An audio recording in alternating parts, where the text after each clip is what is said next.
Персонал медицинского центра компания «Алроса» сегодня переживает самый активный период работы. Как организован труд во время борьбы с коронавирусом, расскажет Марфирина Алексеева.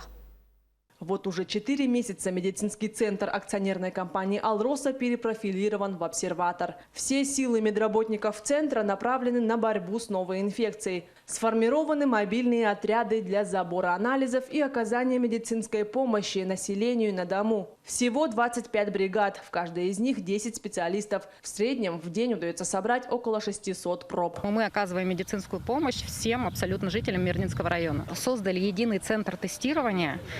Как раз-таки в центр тестирования сливается вся информация о контактных лицах, о заболевших симптомами ОРВИ. Вот эта вся информация стекается в центр тестирования. Они формируют план для мобильных бригад, которые выезжают, забирают пробы. Затем эти пробы распределяются по 4 лабораториям. И также сейчас начинаем работать с Московской вирусологической лабораторией «Хеликс». В борьбе с пандемией были привлечены студенты медицинских учреждений города Якутска и Иркутска. 68 студентов-выпускников и врачей-ординаторов были распределены для работы в городе Мирном, Удачном и Айхале. Некоторые даже решили не ограничиваться практикой и остаться для дальнейшего трудоустройства. Есть студенты, которые решили связать свою судьбу с севером. Вот студентка из Айхала решила свою трудовую деятельность начать именно в Айхальской городской больнице, чему мы очень рады. Отталкиваясь от квалификации, врачи-ординаторы работали в мобильных бригадах, помогали во время медосмотров, встречали прилетающих, проводили анкетирование, вручали предписания на самоизоляцию. Пассажиропоток был очень большой.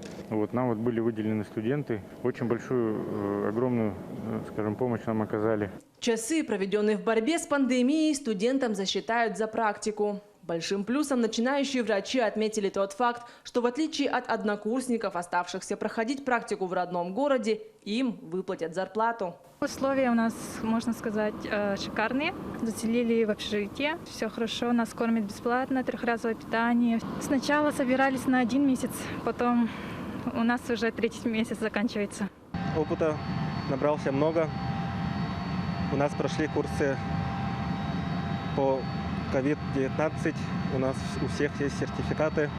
Есть, конечно, страх заразиться, но это наша профессия.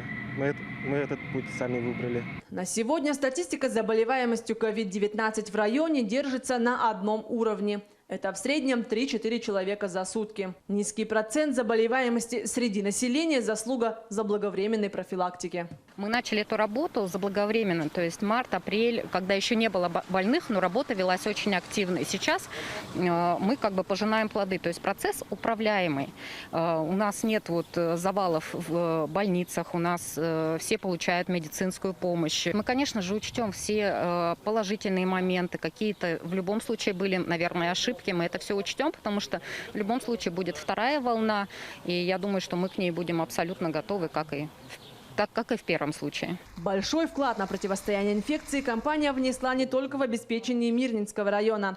Также «Алроса» поддерживает медучреждения Ленского района и города Якутска. На сегодняшний день общий расход компании на борьбу с COVID-19 составил $500 миллиарда рублей. Марфирина Алексеева, Артем Алексеев, Мирный.